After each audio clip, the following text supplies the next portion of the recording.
All right, welcome everybody to the July 2024 edition of Cloudy County. This is our land grant themed community where we take you through all the twists and turns of the Microsoft 365 cloud. My name is Dwayne. I'm a cloud solution architect at Microsoft, and this is my BFF, Joe. Joe, where are you from? Hi, Joe Gasper. I'm a systems administrator at the University of Florida, and just got renewed for Microsoft MVP for the Nice. second time. So pretty good day here. Yeah, there's not a lot of Microsoft MVPs in education, as Joe very well knows. But for those of you who don't know what that means, Joe makes large contributions to the community, like this call, and that gets him a some recognition from Microsoft as a most valuable professional, which is pretty cool. So he gets access to lots of cool stuff. In some cases, more access than I do, which is interesting. Anyway, so we are going to be talking about teams this month, which is kind of nice because it's circling all the way back to kind of like the roots of Joe and I's adventures around community building in the land grant space, and we've done a lot of work with extension. And Teams was a great fit there. And so this month's call is going to be focusing on the biggest change ever to Teams since it rolled out. So kind of a big deal. But hopefully none of you really noticed. If things went the way they were supposed to go, none of you really noticed anything change. But we're going to highlight some of the main differences between what we have creatively named classic teams and new teams. So there's a big change there. And usually we kick things off. Joe takes us through some news. The Microsoft 365 space is always changing. There's always something new. The roadmap is always being updated. And we understand that you all have real jobs and you can't just sit there and keep tabs on all of that. So we like to summarize it for you and focus on things that we think might impact you. So, Joe, you want to kick us off with some what's new? Yeah, let's get started here. So first thing we're going to cover is just a um, slight change that's starting to show up across some more of Microsoft's services. A while ago, they started to prepare to consolidate cloud services under a new domain, a new cloud.microsoft, um, because of this mess, and figuring out where you needed to go to find things. And this also can create issues around security. And there's sometimes can be issues around domain squatting, where someone has put up a domain that's slightly different spelling, and you can end up getting phished and scammed. Microsoft owns cloud.microsoft, and they can only put up something that is like recently has changed. Loop. Loop is now under cloud.microsoft. So it's loop.cloud.microsoft, as we can kind of see here now. So more and more of their apps are going to be start moving this way. This just came back on our radar because Loop, if you haven't signed into Loop for a little while, it's probably going to tell you, hey, it's changed. Just something to be looking out for, and kind of expect those changes. If you got any internal training material documentation, it's one more place to keep up to date and kind of track those changes. Drop kind of a link a little bit about that into the chat here. Next I'm going to talk about is there was a recent great conference, Microsoft 365 Community Conference, and they've got some content up now related to SharePoint. And there's 10, I think 10 in-depth videos here. We like to talk about SharePoint being used for our intranet, taking advantage of that tool inside of Teams. We often talk about. And having some new video up that kind of highlights some of those features is great to see. One of those I'm going to highlight here. It's the second one, Internet of Tomorrow. They're talking about what's changed recently, what's coming up. They around the 42-minute mark, they show you a roadmap, what's coming up. But if you're using or thinking of using SharePoint as your intranet, that's a good watch there. Drop that in for you all.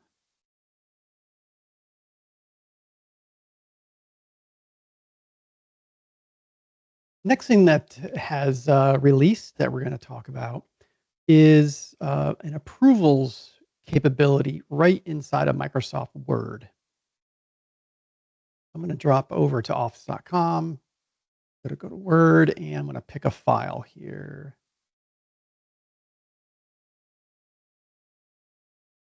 Something new we can do now is Microsoft likes to not force you to jump around to do a bunch of different things that can be typically very related. Like this document here. Let's pretend I want to send this up to my boss, a supervisor, maybe a marketing team, and get this approved. Maybe this is going to be a new extension blog posting that we want to publish, but I maybe need to put it through approval. I can now do that right inside of Word, and this works in Word Online and in Word on the desktop. So there's a new built-in app to install, and I'm on the Home tab, the Home menu, and you might find it showing up already in your menu, but there's a little kind of red square icon there for add-ins. If it's not there, look under the three dots. You might find it under there.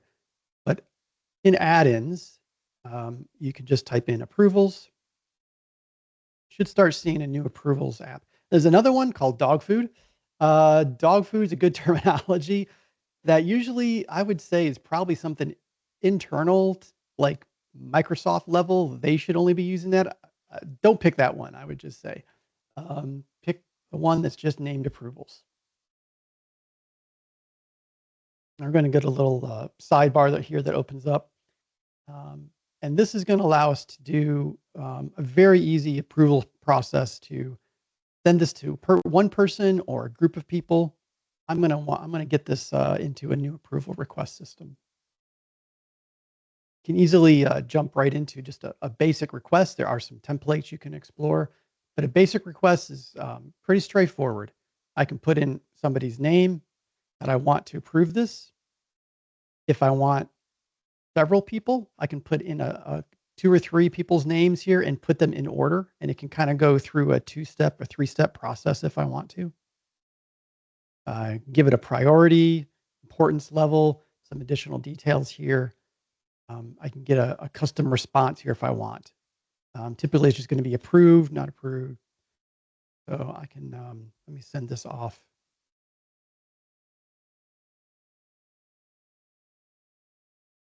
Let's see, new blog post.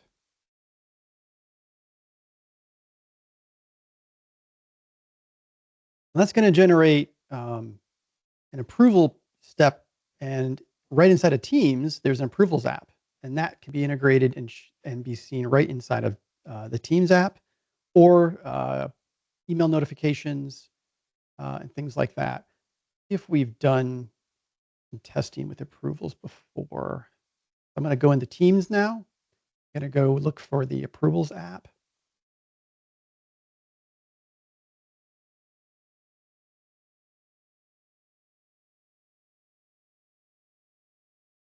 And there's my sent request. I can see it in Teams. I can see it over here, the steps that it's going to take over in the Word document, the pending approval from Dwayne. If there had been 2 or 3 people in here, I'd see kind of a step-by-step method there. And now I can see that has been requested. And check your activity feed. Great way to go. I've got activity feed. Great, been approved, taken care of. So thankfully, that just kind of keeps you right in your flow of work. You can do that, stay right inside of Microsoft Word. You're done with that draft. You want to make it official, and you have some type of approval process. Boom, you could send that off. This is I'm going to nitpick here for a second. This is something that Joe and I have run into in the past, around things like signatures, like scribbling with a pen, and how, I don't want to say worthless they are anymore, but how unnecessary they can be at times. Because we used to use a signature to verify somebody's identity. That was the point of it, right? Was I signed for this, which means I said yes. That was the proof that I said yes, or approved something. This approvals app needs to be, um, accepted by whoever your management is or whatever. I mean culturally, like they need to say like, okay, yes, we accept that in this case, Dwayne Hyatt himself, the human, approved Joe's request to publish this rain barrel document to the fictitious Cloudy County Extension blog site. I would say this is a valid approval workflow because I had to be signed in to my account to even see that request. I had to click it, I had to say yes. I actually had to go through multi-factor authentication to even sign into Teams in the first place. So there have been a lot of things that were put in place to prove that the person that approved this document is the human Dwayne Hyatt. And if that's good enough, I would say, for the management of the office or whatever it might be, you could use this approvals workflow, as a part of any kind of like business process that you might have. And Joe's point was it's right inside of Word. And actually, this is using an approvals app that has existed for quite some time that's available right inside of Teams. So in the Teams application, you can open up approvals. You see it pinned on Joe's left rail right there. We call it the left rail, but the little apps on the sidebar. So he can actually generate approvals. You see the purple button for all kinds of stuff.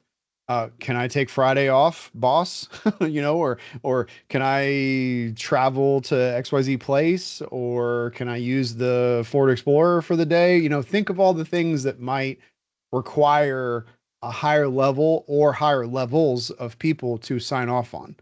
It's built right in. So you could kick off a workflow and basically get like the blessed approval of multiple individuals, or now, Joe was talking about even a sequence of individuals. So it can go through different levels of management. And it's built right in. So that's the idea, is to keep you in the flow of where you're working. And so the news here is adding this directly into Word gives you just one or two clicks to get approval on something that's a document. And I think that's pretty powerful. All Yeah, right, I'm gonna not get off my soapbox. yeah, I will quickly continue. Yeah, there's a number of things we can do at my university that don't require signatures that you'd think, wow, I wish it could or should maybe, but we are multi-factor authenticated to get to all these services, um, and it really helps eliminate a lot of paperwork and actually trying to get a signature when honestly, I think a number of people probably have like a digital a digital image that they overlay on their PDF sometimes. You never know what you're gonna get. So is that really more secure than actually authenticating and logging in somewhere? So, Jackie asked a great question in the chat. Can you use it for dreaded PDFs? And if you scroll down just a touch there, Joe, you'll see the add attachment icon. You can link to a file, any kind of file. That's basically what Word was doing, is Word was kind of automating that process of, um, we're going to reference the file that we want to be included in the approval request so that the reviewer can look at the file and yeah or nay it, and say go. So effectively, yeah, you could any kind of file that you've got in Teams or OneDrive, you could say, hey, is this good? And then send it to a manager and they could say yes or no. yeah, yeah, Yeah. great. Yeah, there are some other integrations there. Question about Acrobat and things like that. There are some integrations here. Adobe Sign, DocuSign. So if you have those services at your university, some of those could also integrate right into Teams at least. So if there was something that still needed I think we probably have some federal forms, grant applications, things like that. So even those could possibly be managed through this system, an approval system. Next thing we're going to talk about is we talked about it last time, and at the end of June, it was supposed to be started to be released. Pretty sure it is, but it's going to be a little bit slower rollout than we expected. But Clipchamp is on its way. So there's a new posting today. I think a number of us have kind of pinged the right people to say what happened to. I think it was the June 23rd release date, but it's going to be rolling out over this month and next month. If you've got an Education A3 or A5 license, Clipchamp video editor tool integrated into our services now in the Microsoft 365 suite. That is going to start rolling out here July and August. So there's potentially talking about a little trick here to help it roll out quicker, but Wayne and I have tried this. We'll see if that actually works. Kind of not sure. Expect to see the license to show up as part of our A5 or A3 first. We're not seeing that yet before we could probably use it, but this is on its way. So I suspect this will be next month's topic of discussion because this is we've kind of teased that this was coming. The rollout of it was delayed a little bit further than we had anticipated. You know, these things, like we said earlier, are like twists and turns of Microsoft 365, and this is one of those. But yeah, that blog was just posted today, July 10th. So that is hot off the presses. That the rollout is officially starting of Clipchamp, but definitely take a look at that blog that we dropped in the chat that Joe's got on his screen. But you're going to see that this is a really fully featured video editor. It is web-based. There is an app for it and all those things, but it's mostly web-based. That is really good. And you get some premium content as a part of your M365 subscription with it as well. So this is a really pretty incredible built-in option for creating videos. And I would say for those of you that were fans of like Movie Maker and stuff back in older versions of Windows, this kind of blows the doors off of that. And this is, creating new content or editing content. I think, Dwayne, if we talk about this next month or soon, is the other concept around just basic trimming of a video in Stream, like a recording is there now too. So if you just want to trim something, this would probably be more than you need. If you want to add some good flair to it, this would definitely be the tool to use now that's on its way. Next thing we're going to talk about is SharePoint video pages. SharePoint has the concepts now of just a regular SharePoint page. Again, we talk about great for an intranet. Really, what you see, what you get, easy to create web pages for an intranet or inside of your team. Now they're kind of elevating video and making it easy to create video-based pages. Maybe highlight a recording from a town hall, highlight training material. And this has been coming for a little while, but I'm seeing it released now. And I'm just going to take you quickly through what the concept of this is. But usually you start with the video somewhere in a team, and you're going to be able to create basically a news post built around that video. We go into Stream. Got Stream running here, and I'll go find a short little training video somewhere here. I was going to use this one.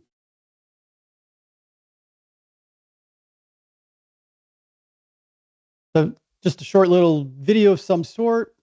I'm going to find up under the share button here. I've got this create video news post. So like this option.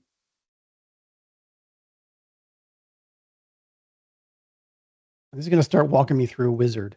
So this is a wizard.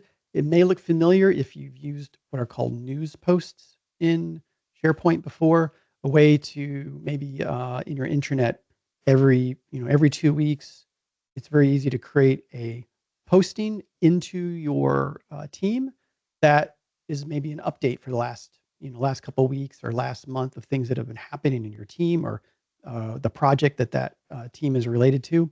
You create a news post, and that can generate an email out to the staff members that are members of that team and creates a page into the SharePoint site.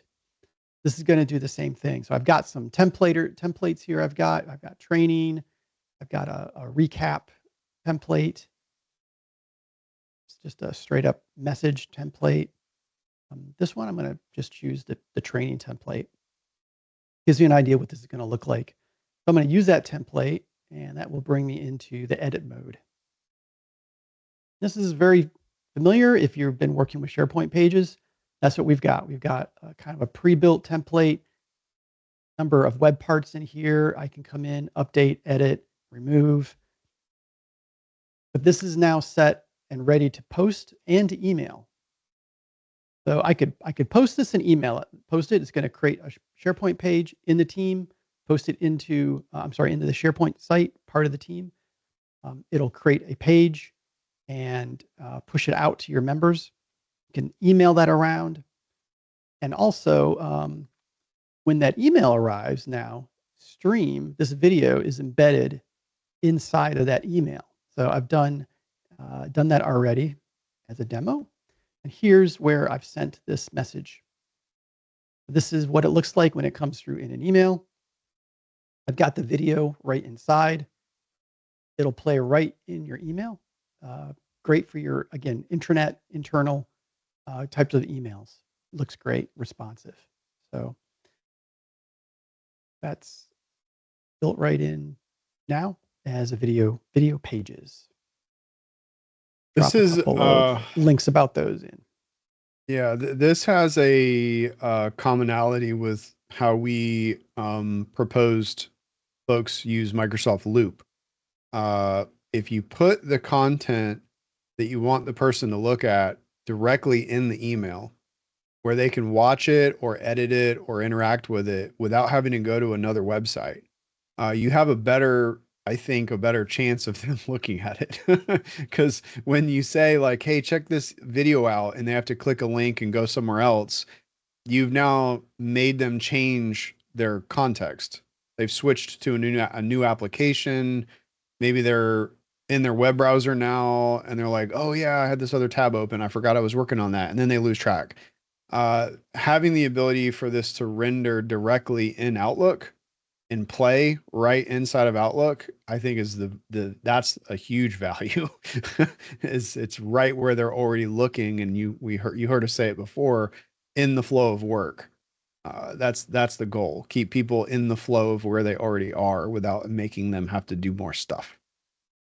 Yeah, it's some of these tools like Stream make it very easy to create and record a very short video if you want, or the new screen clipping tool built into Windows 11 has got the ability to record a short video. Now you've got an easy way to kind of get that out to your staff. Better chance of them seeing it. That is what I've got for new. Awesome. This month. Okay. Well, now we're about halfway through, so that's perfect transition, Joe. Great timing. We are going to switch gears and start talking about our main topic of this month's call, which is the end of an era. I said in the email that I sent out, and I apologize for sending that email out so late. I sent it out today. But I'm going to drop a link in the chat, and I will pull it up on my screen. Let me get that shared so that we can kind of go through this. And this is going to get a little tiny bit technical, but we're not going to go too deep in the weeds. So the link that I dropped in the chat is to a technical document around the end of availability for classic teams. And so what does that mean? Well, Microsoft built an entirely new, from the ground up version of the Microsoft Teams application for both Windows and Mac. This means it's a new program that gets installed on your computer. For a while, it would live alongside the old version of Teams, and that is going to change. We're coming to the final countdown, right? In fact, the bell has tolled. I don't know how many puns I can fit in here, but let me open this picture up so you can see it a little bit bigger.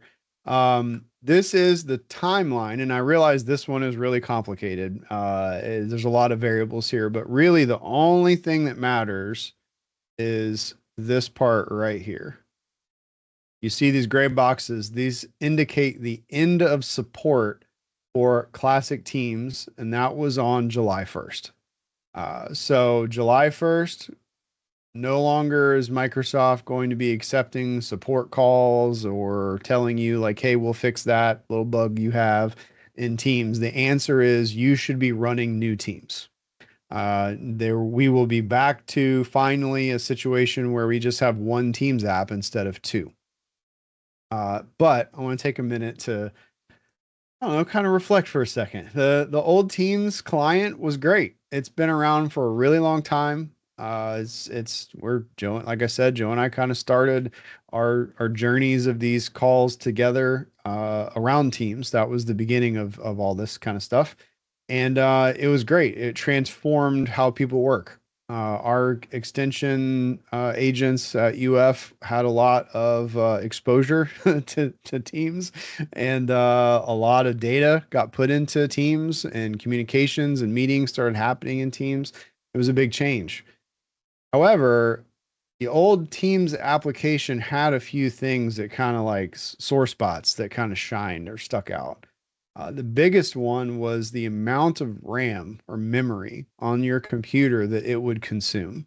And it was a lot. It was a whole lot. In fact, if we go to aka.ms/new teams, this is the landing page for it. And on here somewhere was a study around side-by-side comparison of new Teams, there it is, to old Teams. And they had some pretty major improvements in performance with the new Teams application. So like I said, it was built from the ground up. This was not a like skin, they didn't just kind of like throw something on top of it and say, hey, this is a new application.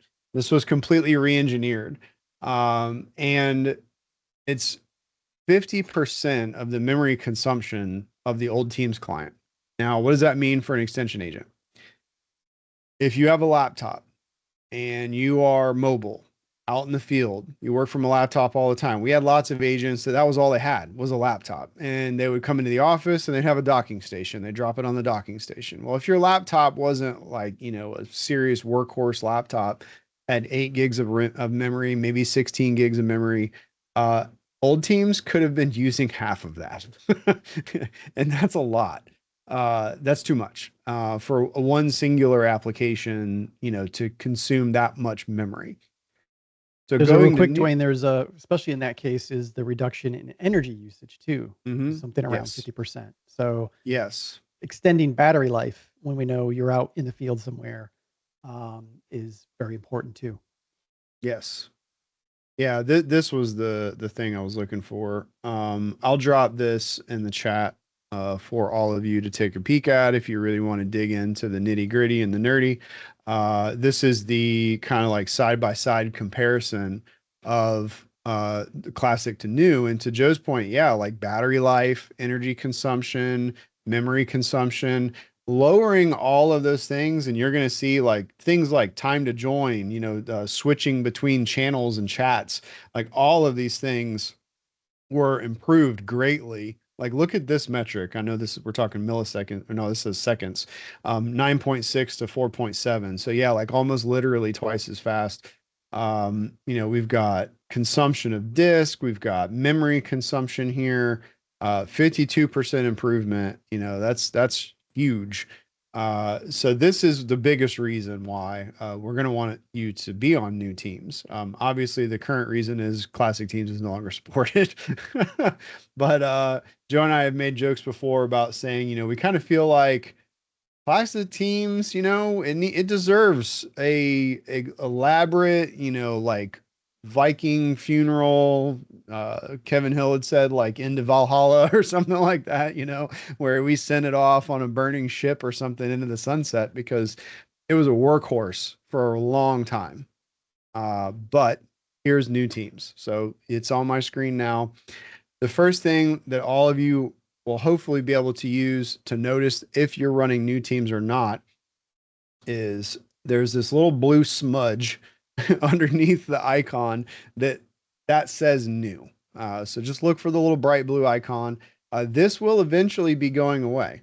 So you only have a little bit more time to see that as a differentiator between old teams and new teams. Because as we get back to one teams to rule them all, there's no reason for us to indicate that it's new because it's the only teams. So that badge that says new will be going away. But that's one of the biggest, quickest ways to see that you're running on new teams.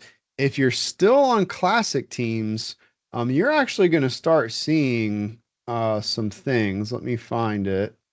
Things like this, what users will experience. You're going to start seeing little banner messages in yellow that kind of pop down. So you're going to see stuff like that right there. There are some technical things that could prevent your computer from being able to switch to new teams. So if you are seeing these banners, if you're seeing things like toggles up here at the top left, that means you're still on Classic. And it's going to tell you directly in that banner message. It's going to say things like, contact your IT admin. So for the IT folks on the call, you might have more tickets coming in. There are reports. If you're a Teams administrator or global administrator, you can go into the Teams admin center and get a usage report and see what percentage of my user population is still running classic Teams. And then you can get names and then find out what's going on with those computers. There are prerequisites that are kind of identified. So if we go look here, this is the easiest way to get to it. I'll drop this link in the chat as well. Actually, I already did. So if you look along, this is like your home page for the IT people. You want to pay attention to all of these links here on the left-hand side. This is the guide. This is all the information that you need about how and what you need to do to get your computers running new teams. But there are some prerequisites listed here. You're going to see things like minimum versions of Windows 10. Let's talk about Windows 10 for a second. That doesn't have a lot of time left. Windows 10 is going to go out of support. Was it, Joe? October next year? I think It is 2025. I think the October timeframe. Yeah. October 2025. No more Windows 10. Windows 10 has been around since 2015, I think. So that will have been 10 years, a 10-year run for one single line of the Windows operating system. That's a pretty good run. You should be on Windows 11, hopefully. So if you are on a really, really old version of Windows 10 that's not even supported anymore, so there's the version number there, your computer might not be capable of running the new Teams client. And that's something that you're going to have to get with your IT people to get sorted out.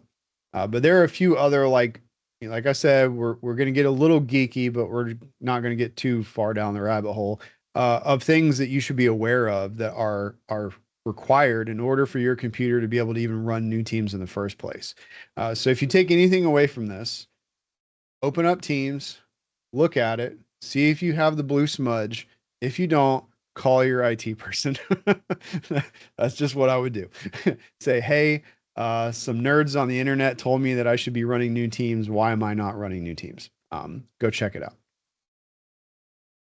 Joe, you got anything to add there before? I mean, I think that you could switch to the web version. Should be able to kind of experience some features that are helpful in the new Teams in the web, at least.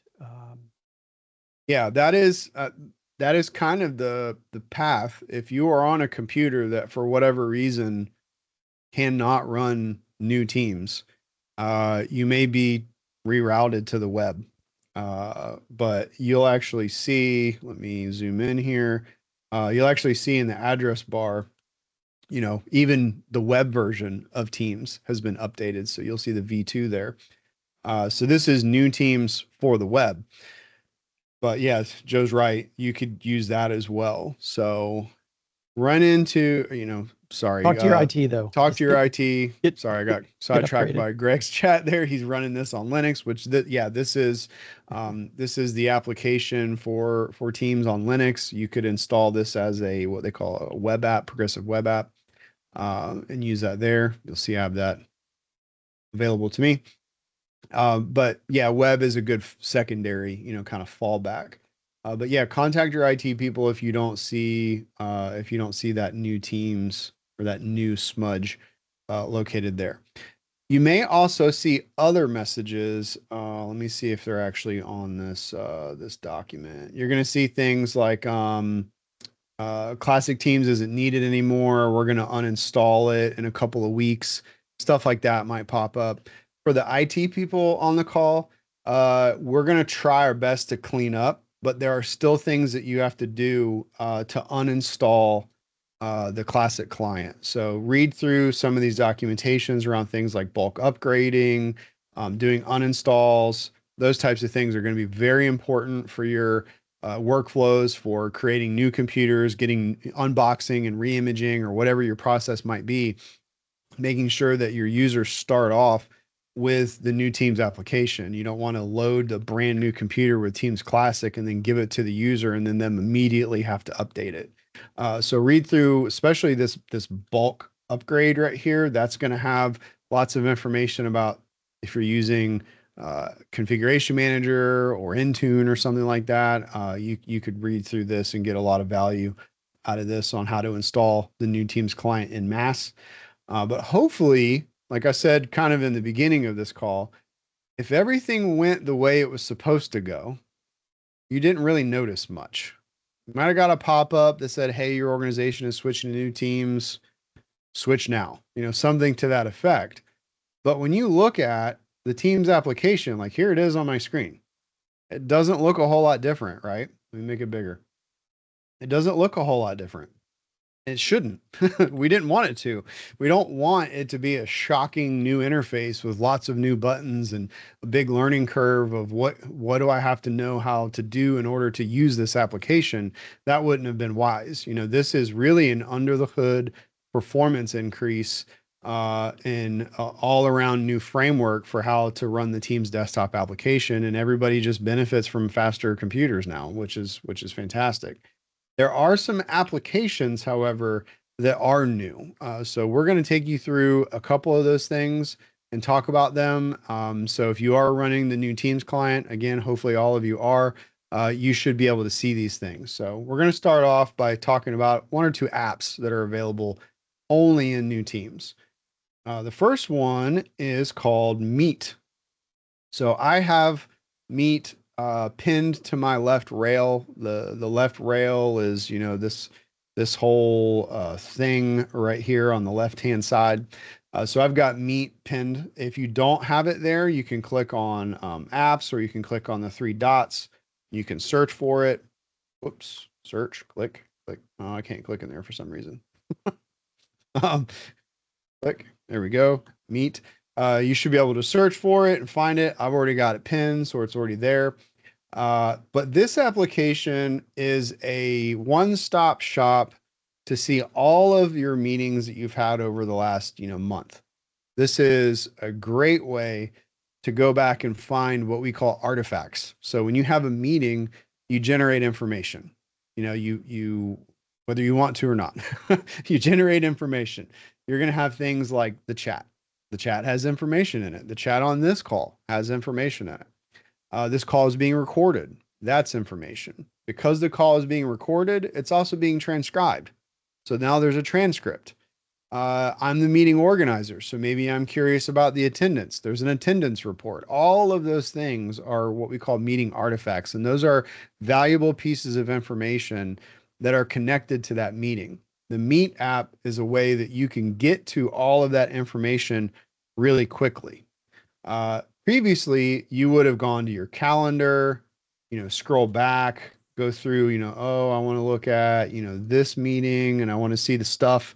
You're scrolling back and forth between weeks and weeks via a calendar, versus just clicking on a meeting and having all of these filtering capabilities here.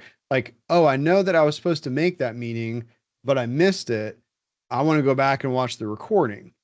Well, I can just filter off all the meetings that I missed that I didn't go to, or only show me the meetings that actually had a recording associated with them, or meetings where somebody said my name, right? I missed the department meeting and Beverly called me my name out and said that I needed to do something. Now I know there's an action item for me.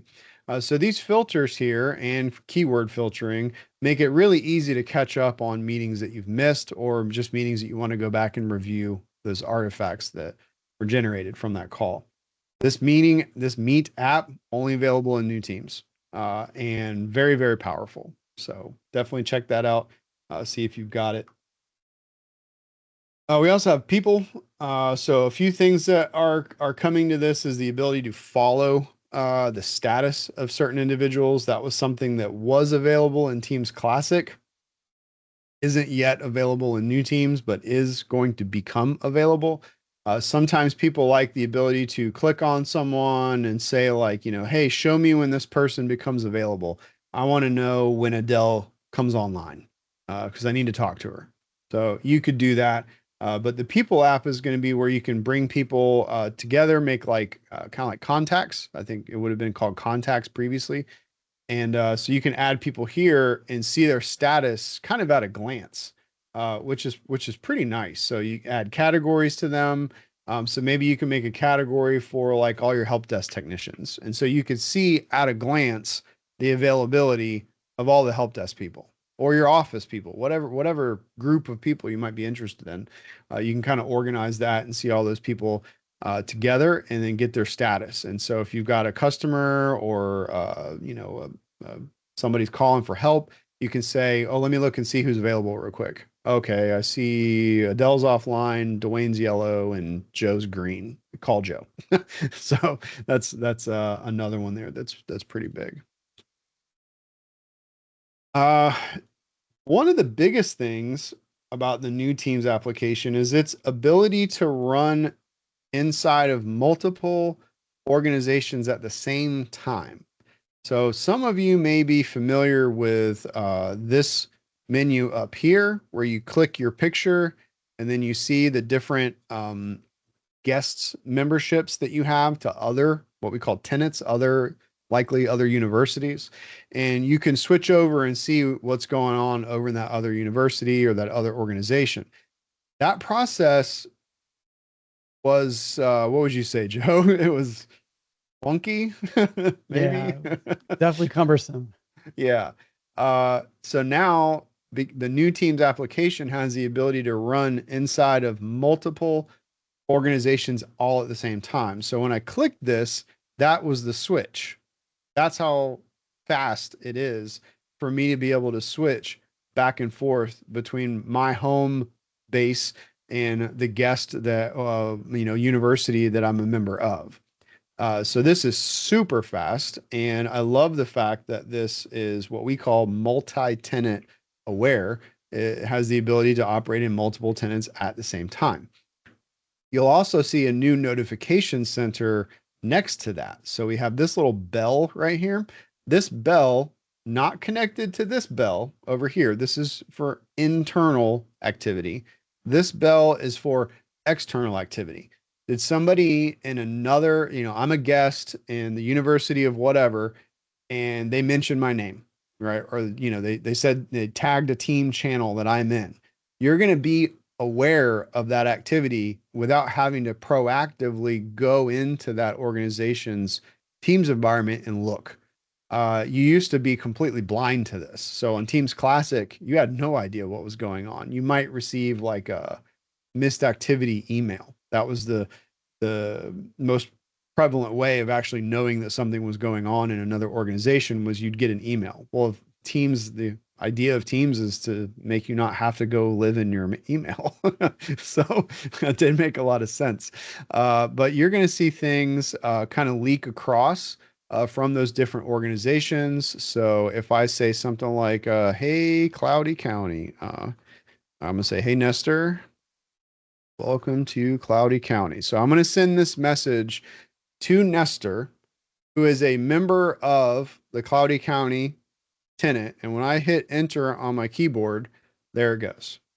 So boom, I get, well, that came across weird. Hopefully y'all can see that. You can see this notification that lives down at the bottom right. If I click on that notification, I can say, thanks and send him an answer. I never had to switch tenants to see that.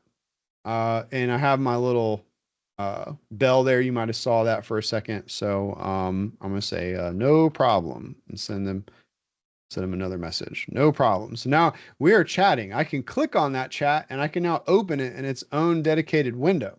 So now take a peek at this. We compare these two windows. I've got my home tenant and I've got this new window running in the Cloudy County tenant all at the same time. So this means I can be a guest in my, like, let's take this from an extension agent perspective. A couple of scenarios that we see. You have a state account through the state university, and maybe you are a guest in the county's Microsoft 365 system. Maybe you have an account in both. We'll talk about that in a second as well. But if you are functioning in the state system and functioning in the county government system at the same time, this is going to make your life a lot easier because you're going to have some awareness to the activities that are going on in those different tenants all at once. So we call this cross-tenant notifications, the ability to send chats and at least be aware of those things that are happening without you having to switch, keeps you in. Joe, can you finish my sentence? Sorry. I'm throwing in some gifts. Inception into the chat here. I see that. Well, keeps you in the flow of work. You don't have to completely switch, lose access to your home tenant like you would when you switch like this. So like you'll see my list of teams and everything changes. I've lost a view of everything. You don't have to do that. You can still do that. You can make the switch and go look at stuff if you want to. But we're making that switch lightning fast now. And this is thanks to the capability of new teams being able to run in multiple systems simultaneously. We previously would describe ways to use browser profiles. Yeah. One browser profile in one tenant, another, maybe even another browser entirely in another tenant. So much smoother and easier and one place to go now. Yeah. Let's talk about Teams channels for a second. If you are inside of a Teams channel, you're a guest in an organization, your county, local county government, something like that. And there's a conversation going on and you want to stay on top of it, but you're tired of switching back and forth. Well, you can actually pop out a post inside of a channel now. So we've got a channel here. I'll just say thanks, Dwayne. So now I'm participating in this channel conversation, but I want to keep my eyes on it and I want to go back to my home tenant.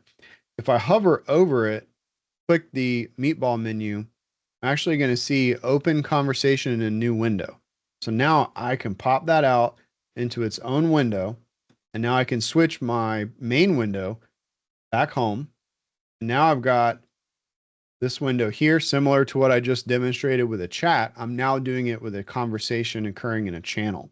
So now Nestor and Dwayne are having a channel conversation back and forth. So let me reply to him. So I'll like it.